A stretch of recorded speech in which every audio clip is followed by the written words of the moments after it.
Good morning, kids. This is Rohit sir here, and today we'll be going through the food. Where does it come from?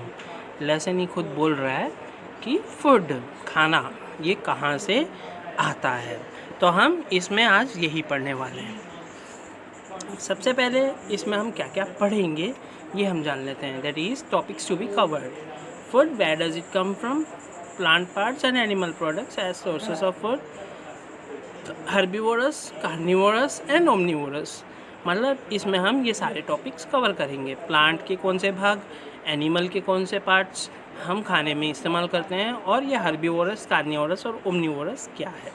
Okay, so let's go through it. सबसे पहले आपने देखा ही होगा विभिन्न लोग विभिन्न तरह की चीज़ें खाते हैं।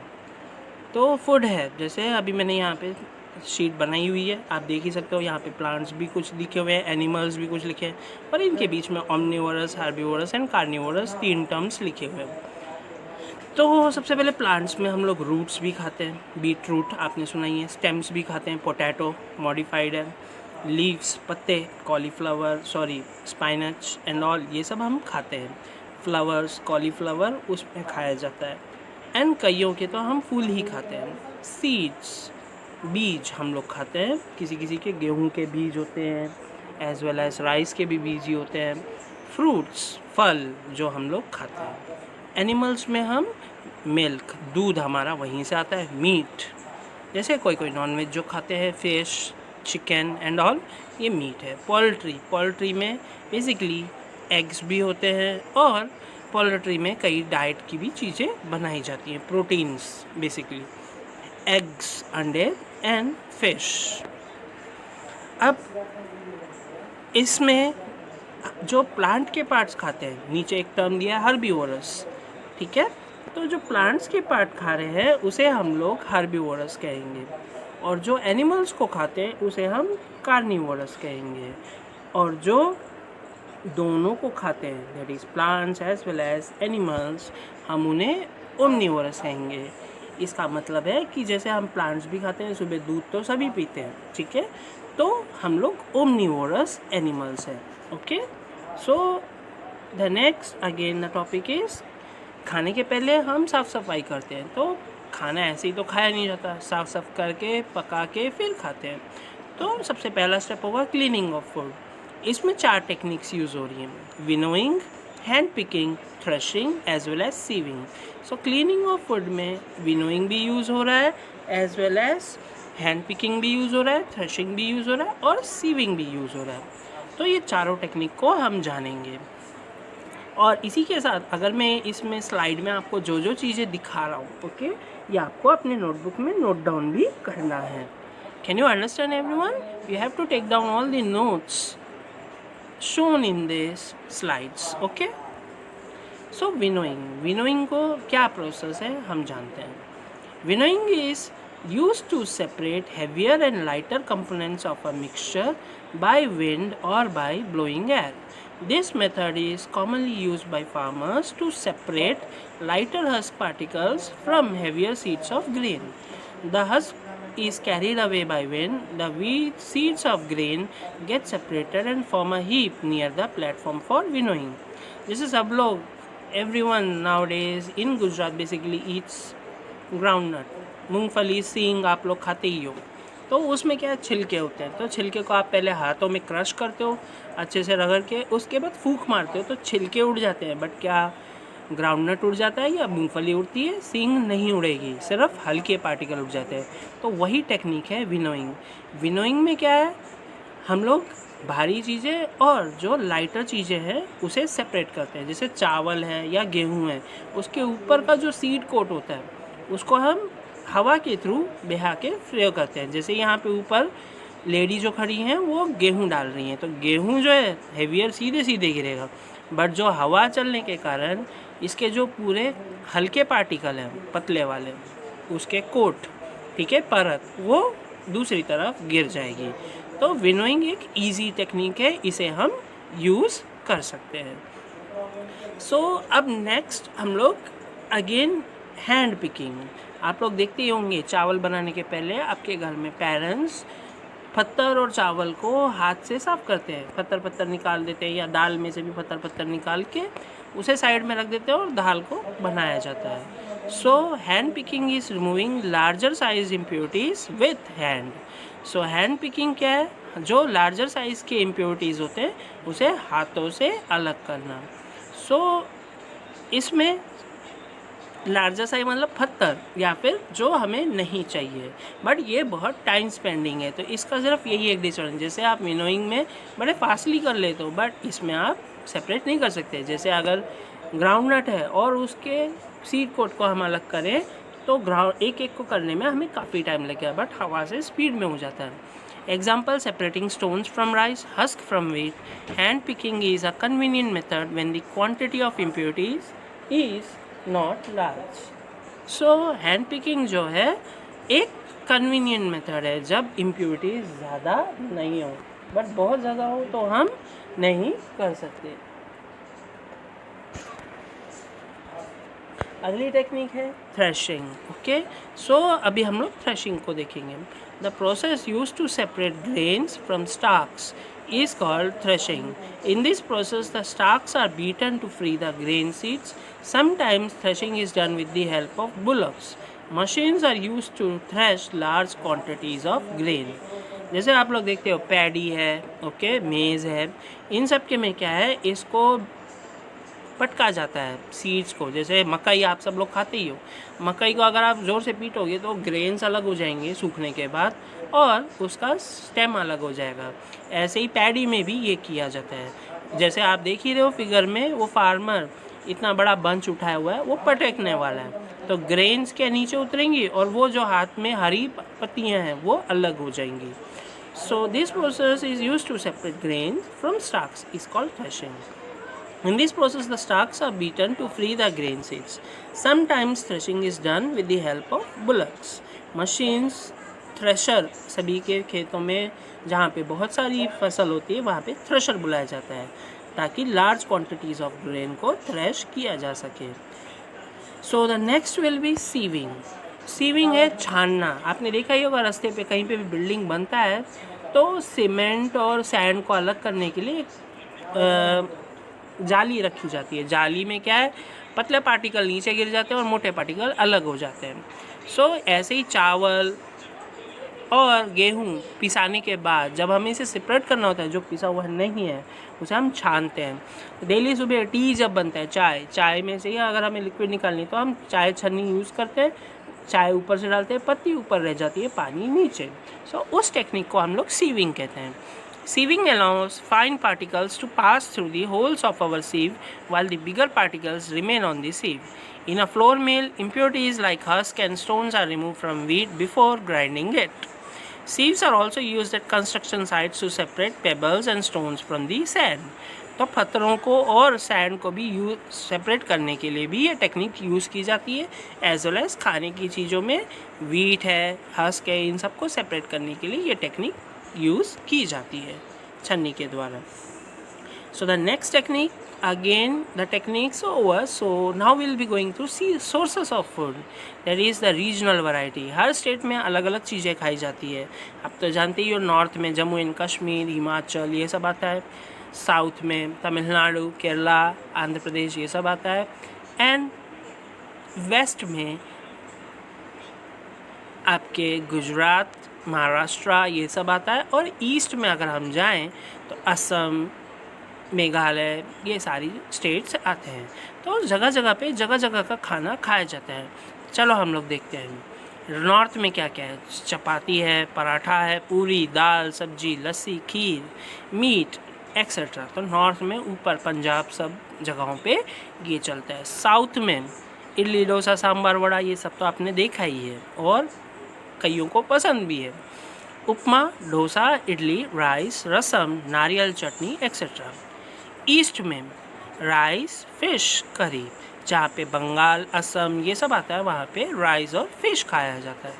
और वेस्ट में गुजरात, महाराष्ट्र में आप अगर देखोगे तो पोहा, खिचड़ी, पाव भाजी, रोटी, कढ़ी, खमन, ढोकला, सब्जी, दाल एक्सेट्रा. तो ये सारी चीज़ें खाई जाती है. अब राजस्थान का फेमस दाल बाटी, चूरमा, कढ़ी, गटे. पंजाब में रोटी, पराठा, सब्जी और छोले। कश्मीर में kahwa, meat preparations, rice and rajma.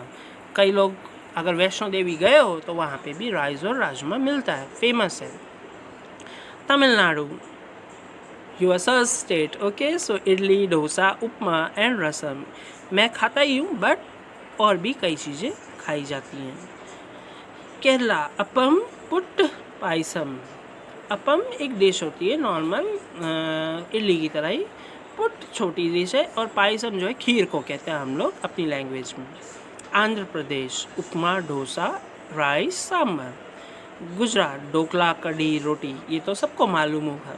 Mumbai, poha, पाव भाजी, वड़ा पाव। बंगाल में राइस और फिश करी, अगेन दाल। Now components of food. So इन सब खानों में से हमें क्या क्या मिलता है ये हम जानेंगे, इसमें क्या क्या है। तो फूड के भी तरह तरीके के होते हैं, क्योंकि कुछ मीठा होता है, कुछ खट्टा होता है, वो टेस्ट होता है। सेम वे में फूड के भी कुछ प्रकार हैं। The main components of foods are carbohydrates, proteins, fats, vitamins and minerals. These are called nutrients. जो हमें पोषण तत्व दे उसे हम न्यूट्रिएंट्स कहते हैं। जैसे कार्बोहाइड्रेट्स हमारी चपाती में, राइस में, इन सब में कार्बोहाइड्रेट्स होता है। वेजिटेबल्स में भी, पोटैटो एंड ऑल में। प्रोटीन्स हमारे ज़्यादातर पल्सेस में होते हैं, सो पल्सेस, मीट, इन सब में। और फैट कहाँ से आता है? मीट से भी आता है, एज वेल एज घी से भी आता है, बटर से भी आता है एंड चीज़ से भी आता है। अगर आप देखना चाहें तो ध्यान से देख सकते हैं कार्बोहाइड्रेट्स को उन्होंने बेसिकली पानी पूरी, बन, चपाती ये सब रखा हुआ है। प्रोटीन्स में meat and fish,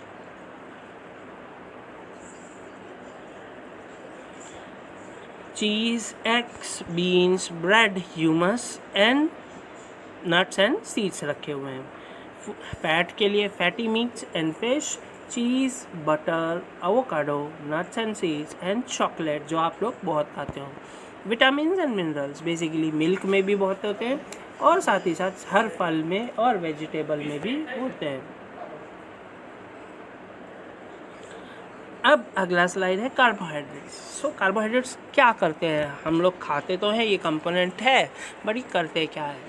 Carbohydrates are also called energy giving food. It is the main source of energy. It is made up of carbon, hydrogen and oxygen. There are three types of carbohydrates. पहले तो carbohydrates क्या है? Energy देते हैं, हमें शक्ति देते हैं कोई भी काम करने के लिए। ये शक्ति के ही सोर्स है, मेन सोर्स। और ये कार्बन, हाइड्रोजन और ऑक्सीजन से बने हैं। आप पढ़ ही सकते हैं, कार्बन आ गया, हाइड्रेट मतलब हाइड्रोजन और ऑक्सीजन, ये दोनों आ गए। तो तीन टाइप के कार्बोहाइड्रेट होते हैं। एक है शुगर, जो हम बेसिकली रोज़ सुबह चीनी डालते हैं। Simple carbohydrate having sweet taste. Sources of sugar are glucose, sugar cane, milk and fruits such as banana, apple, grapes etcetera.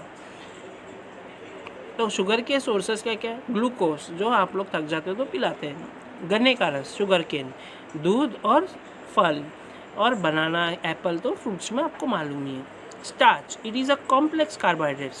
It is a tasteless, colorless white powder. Sources of starch are wheat, maize, potato and rice. कई बार आप देखते हो कपड़े को सख्त करने के लिए पाउडर यूज़ किया जाता है, ठीक है, रिवाइव वगैरह, स्टार्च। सो उसमें ये सफ़ेद एक पाउडर ये होता है, ये बनाया, इसका कोई स्वाद नहीं होता, कलर सफ़ेद होता है, एक वाइट पाउडर है, कोई स्मेल नहीं। ये बनता कहाँ से? गेहूँ से, मेज से, पोटैटो एंड राइस से। Now the next one is cellulose. ये प्लांट सेल वॉल में होता है। प्लांट्स का जो सेल वॉल है, जैसे हमारी ऊपरी परत है स्किन, ऐसे ही प्लांट्स का भी अंदर सेल्स हैं, तो सेल वॉल सेलुलोज का बना होता है। It is a complex carbohydrate, humans can not digest cellulose. So हम लोग इसे खा भी नहीं सकते और पचा भी नहीं सकते। तो इसे कौन खाता है? बेसिकली गायों को आपने देखा ही होगा, उनको ये प्लांट के पार्ट्स हम लोग डाल देते हैं, तो वो चबाते रहते हैं, उन्हें भी टाइम लगता है। उनके पेट में एक बैक्टीरिया है सेलुलेस, जिसके कारण ये डाइजेस्ट हो पाता है। So cellulose can not be digested by humans. So next topic again, proteins. Kids, वापस कह रहा हूँ, जो भी मैं आपको इस स्लाइड में दिखा रहा हूँ वो आपको अपने नोटबुक में नोट डाउन भी करना है। Proteins help in body growth and repairs the tissue, so it is also called body building food. So protein क्या है? बॉडी के ग्रोथ और रिपेयर के लिए. जैसे हमें चोट लगती है तो अपने आप स्किन कहाँ से आती है? इन प्रोटीन्स के थ्रू ही आता है. और हम डेली अपनी हाइट बढ़ाए जा रहे हैं कैसे? ये प्रोटीन से. सो इसीलिए इसे बॉडी बिल्डिंग फूड कहा जाता है. We get proteins from milk, eggs, meat, fish and all kinds of pulse. हमें प्रोटीन मिलता है दूध से, अंडों से, मीट से और फिश और सारे पल्सेस से, मतलब दालों से. Protein molecule is made up of large number of small molecules called amino acid. Protein किससे बना हुआ है? जैसे हम लोग किससे बने हैं? हम लोग में भी तो बहुत सारे पार्ट्स है, हाथ, पाँव, सर, ये सारे पार्ट्स हैं. ऐसे ही प्रोटीन भी बहुत सारे छोटे छोटे अमीनो एसिड्स को मिलके बना है. The daily requirement of a protein for adult is 1 ग्राम पर kilogram of the body weight. मतलब हर किलोग्राम के हिसाब से आपको 1 ग्राम तो चाहिए. जैसे मेरा 80 kg है तो मुझे 80 ग्राम प्रोटीन तो मिनिमम खाना चाहिए ताकि मेरी बॉडी प्रॉपरली फंक्शन कर सके.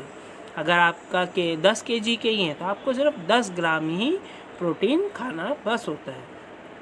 When the body is building new tissue, more proteins are required. So growing child and pregnant lady need more protein. जैसे अभी आप 6th स्टैंडर्ड में हो तो आप ग्रोइंग चाइल्ड में आते हो तो आपको ज़्यादा चाहिए. मतलब 10 kg के हो तो 10 ग्राम तो ओके है आपकी बॉडी को चलाने के लिए, बट अब ग्रोथ और डेवलपमेंट के लिए आपको और ज़्यादा खाना चाहिए. मतलब आप kg तक भी प्रोटीन खा सकते हो. I hope you understood. Next one is fats, मतलब मोटापा या चर्बी जिसे कहा जाता है. सो फैट्स ये किसके बने हुए हैं? ये कार्बन, हाइड्रोजन और ऑक्सीजन के बने हैं, कार्बोहाइड्रेट की तरह. Fats are made up of carbon, hydrogen and oxygen. Butter, ghee, milk, egg yolk, nuts and cooking oils are the major sources of fat in our food. So butter है, घी है, दूध है, एग योल्क है, nuts है और cooking oils है. ये major source होते हैं फैट के हमारे खाने में. तो हमारे एडल्ट को एक 35 ग्राम्स फैट हर रोज़ चाहिए होता है. An adult needs about 35 gram fat every day. Our body stores the excess energy in the form of fat. तो हमारी शरीर जो है ये एक्सेस एनर्जी को फैट के रूप में स्टोर कर लेती है, जो हमें इमरजेंसी, जब हम फास्टिंग करते हैं या चोट लग जाती है तब ये हमें काम देते हैं. This stored fat is used by the body for producing energy as and when required. So fat is considered as energy bank in our body. तो इसीलिए हम इस फैट को एनर्जी बैंक भी कहते हैं. जैसे हमारे पास पैसे ख़त्म हो जाते तो हम अपने बैंक में जाके पैसे लेते हैं, वैसे ही अगर हमारी शरीर में कार्बोहाइड्रेट हमने एक दिन नहीं खाया तो हमें जब एनर्जी चाहिए होगी तो ये फैट को ही कांटेक्ट किया जाएगा. Fats are essential for the absorption of vitamins A, D, E and K in the body. तो ये ज़रूरी होते हैं जो विटामिन ए है, डी है, ई और ई के एब्जॉर्प्शन के लिए, ताकि हम इन्हें आराम से एब्जॉर्ब कर सके. Fat in our body also prevents heat loss from the body surface. जो ये हीट लॉस होता है, गर्मी, हमें गर्म हो जाना शरीर, ये इसका भी हमें बचा के रखता है fat. Next and the second last topic is vitamins and minerals. So vitamins क्या है? Vitamins are complex organic compounds which are essential for the growth and maintenance of our body. It does not provide energy. Our body requires vitamin A, C, D, E, K and B complex. Our body can make only 2 vitamins, vitamin D and K. So other vitamins must be present in our food. तो हमारे शरीर को A, C, D, E, K, B complex, ये सारे vitamins की ज़रूरत होती है ताकि ये ग्रो भी कर पाए और साथ ही साथ जो है उन सेल्स को भी मेंटेन करके चलाया जा सके, ताकि हमें कोई विटामिन डेफिशिएंसी के कारण बीमारी ना हो. वरना कई विटामिन्स कम होने के कारण हम लोग बीमार हो जाते हैं. हमारी बॉडी जो है 2 ही विटामिन बना सकती है, वो है डी और K. The B complex vitamin is a mixture of several water soluble vitamins. तो विटामिन बी कॉम्प्लेक्स जो है वो कई विटामिन जो है पानी में घुलने वाले उनका कॉम्प्लेक्स होता है. The important vitamins of this group are vitamin B1, B2, B3, B4, B6, B9 and B12. So B तो सब में कॉमन है, 1 2 3 4 6 9 12, आप ऐसे इसे याद रख सकते हैं। Next is minerals. Minerals are required by our body in a very small quantities. मतलब मिनरल्स जो है, जैसे आयरन है ब्लड में चाहिए, आयोडीन हमारे गले में एक ग्लैंड के लिए चाहिए, कैल्शियम हमारे बोन्स के लिए चाहिए, फॉस्फोरस हमारी बॉडी की फंक्शनिंग के लिए, सोडियम एंड पोटेशियम हमारे मसल मूवमेंट्स के लिए हमें ज़रूरी है। तो ये इन्हें हम लोग मिनरल्स कहते हैं। इनकी मात्रा बहुत कम ही चाहिए होती है, बट ये भी हमारे बॉडी में एक वाइटल रोल प्ले करते हैं, तो इसलिए हमें इन्हें लेना चाहिए। Minerals are required by our body in very small quantities. Iron, iodine, calcium, phosphorus, sodium and potassium are common minerals. The sources of these animals are plants and animals. मतलब हमें ये पौधों से भी मिलता है और एनिमल्स से भी मिलता है। हाँ, विटामिन बी का जो ग्रुप है, जैसे अभी हमने विटामिन इसके बारे में पढ़ा, बट विटामिन बी में ही बहुत सारे थे। विटामिन ए का जो है केमिकल नेम या साइंटिफिक नेम है retinol. Okay, retinol vitamin A का साइंटिफिक नेम है। इसके फूड सोर्सेस क्या क्या है वो हम देखते हैं। Liver, orange, ripe yellow fruits, leafy vegetable, carrot, pumpkin, squash, spinach, fish, soya milk and milk. तो अगर ये हमें नहीं मिलता है तो हमारे आंखें ठीक से देख नहीं सकती, इसलिए हमारे डाइट में विटामिन ए होना ज़रूरी है। विटामिन B1, इसका साइंटिफिक नेम है थायामाइन। ओके, ये हमें pork, oatmeal, brown rice, vegetables, potatoes, levers and eggs, मतलब ये हमें बेसिकली हर खाने में मिल ही जाता है, अपने चावल और सब्जियां और आलू में से ही। विटामिन B2, राइबोफ्लेविन इसका केमिकल नेम है या फिर साइंटिफिक नेम बोल सकते हो, राइबोफ्लेविन। ये हमें मिलता है dairy products, bananas, popcorn, green beans और एस्परागस। एस्परागस एक टाइप ऑफ फंगाई है। विटामिन B3 है नियासिन। नियासिन हमें मिलता कहाँ से है? Meat, fish, eggs, many vegetables, mushrooms, tree roots. तो हमें ये ज़्यादातर सारे विटामिन हमें वेजिटेबल से तो मिल ही जाएंगे। विटामिन B5 पैंटोथेनिक एसिड, वो हमें कहाँ से मिलता है? मीट में भी है, ब्रोकोली में भी है, एवोकाडो। एवोकाडो एक फल का नाम है, और ब्रोकोली आप लोगों ने देखा ही होगा, कॉलीफ्लावर एकदम हरा होता है, डार्क ग्रीन, तो उसे हम लोग वाइल्ड कॉलीफ्लावर भी कहते हैं, उसका नाम है ब्रोकोली। विटामिन B6 है पायरोडॉक्सिन, ये हमें meat, vegetable, tree nuts and bananas. Vitamin B7 है biotin, raw egg yolk, liver, peanuts, leafy green vegetable. हमें अंडे से भी मिलता है, लीवर से भी मिलता है, पीनट्स ग्राउंडनट से भी आपको मिलेगा, साथ ही साथ हरे सब्जियों से भी। विटामिन B9 फॉलिक एसिड, ये आपको ज़्यादातर पालक, इन सब सब्जियों से, स्पाइनच एंड ग्रीन लीफी वेजिटेबल्स में मिलेगा। विटामिन B12 है साइनोकोबालामिन, इसका साइंटिफिक नेम है, पहला जो नाम दिया गया है, वो आपको मीट, पोल्ट्री, फिश, एग्स और मिल्क। तो आप रोज़ सुबह अगर दूध पियोगे तो आपको विटामिन की कोई डेफिशिएंसी नहीं होगी। ये सारी चीज़ें दूध में शामिल होती हैं, तो इसीलिए हमें रेगुलरली दूध भी पीना ज़रूरी है। ना अगर हम ये ना लें तो हमें क्या क्या बीमारी हो सकती है, इसके बारे में देखेंगे। इस टॉपिक को हम लोग डेफिशिएंसी डिसीजेस के नाम से जान रहे हैं। विटामिन्स और मिनरल्स। ओके, विटामिन ए अगर हम नहीं लेंगे तो नाइट ब्लाइंडनेस, अंधेरे में नहीं दिखना, विजन हमारा कम हो जाएगा, poor vision, loss of vision in darkness. Vitamin B1 that is beri, muscles weak हो जाएंगे, फैटिक हो जाएंगे। विटामिन C जो है स्कर्वी, ब्लीडिंग गम्स, मतलब दांत जो है हड्डियाँ कम हो जाएंगी और दांत अपने आप निकलने शुरू हो जाएंगे। विटामिन D रिकेट्स, पाँव जो आपके नी का है, नी का जो बोन है वो पूरा बेंट हो जाएगा। कईयों में प्रॉब्लम होती है जिन्हें प्रॉपर सनलाइट में नहीं लेके जाया जाता है। सो ये विटामिन D सनलाइट से भी आपको मिलती है। Calcium, osteomalacia, weak bones tooth decay. Calcium अगर हमारे पास नहीं होगा तो हमारे बोन्स जो है कमज़ोर होंगे, तो उस बीमारी का नाम है ऑस्टियोमेलासिया। आयोडीन से गॉइटर, कईयों का आपने देखा होगा नेक बीच में से सूज जाता है, तो अगर आयोडीन नहीं खाए जाएंगे तो हमारे नेक में एक ग्लैंड होता है पैराथायरॉयड, उसके कारण वो अपने आप स्वेल हो जाएगा, स्वेलिंग हो जाएगी नेक में। Iron, anaemia, general weakness, fatigue.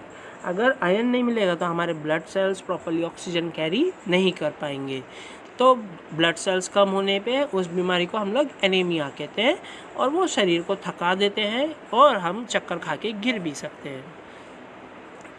सो आज के लिए हम इतना ही पढ़ेंगे। Next topic and question and answers अगले वीडियो में मैं आपको दूंगा, बट जितना भी पढ़ा है ये सारी चीज़ें आपको नोट डाउन भी करनी है।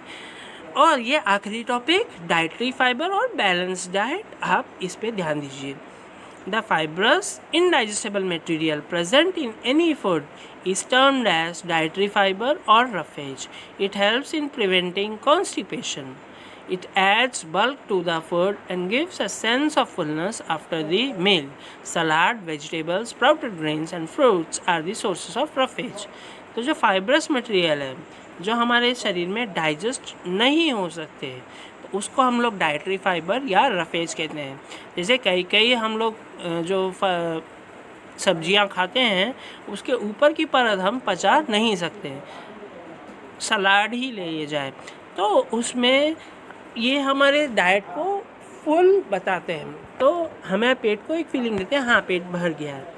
सो ये जो है हमारे कॉन्स्टिपेशन को भी बताता है, मतलब जिनको प्रॉपर्ली मोशन नहीं हो, मोशन मतलब डेली मॉर्निंग आप वॉशरूम जाते हो तो आपको प्रॉपर्ली सॉलिड वेस्ट डिस्पोज करते हो, तो अगर वो नहीं आए तो उनको ये कॉन्स्टिपेशन हो जाता है। तो ये बल्क दे देता है फूड को और हमारे खाने से हम संतुष्ट होते हैं। सो इन सब को हम लोग इसीलिए रफेज बोला जाता है। अब बैलेंस डाइट, हम रोज़ खाना तो खाते हैं बट बैलेंस डाइट किसे कहते हैं? डाइट मतलब जो आप खा रहे हैं। The diet which contains all the essential nutrients in the right proportion is called a balanced diet. The food we eat must have all the nutrients. It should provide the required energy. Deficiency of one or more nutrients in our body for a long time may cause certain disease or disorder. जैसा कि आपने जाना ही, अगर हमारे में ये कोई भी पोषण नहीं मिलेगा तो हमें बीमारियां होगी, डेफिशिएंसी डिजीज़ होगी या डिसऑर्डर होंगे ही होंगे। तो जो डाइट जिसमें सारी चीज़ें बराबर मात्रा में हो, प्रपोर्शन का मतलब है मात्रा, उसे हम लोग बैलेंस डाइट कहेंगे। तो ये जो हम खाना खाएं उसमें ये सब चीज़ें बराबर मात्रा में होना चाहिए और वो हमारे शरीर को एनर्जी दे सके। सो अगर इनमें से कोई भी चीज़ कम होगी तो हम एक डिसऑर्डर में जा सकते हैं। So thanks for giving concentrated से आपने पढ़ा है ये। सो अच्छे से ये नोट डाउन भी कर लीजिएगा, एंड जब स्कूल ओपन होगा तब मैं आपकी नोटबुक्स चेक करूँगा। Thank you kids.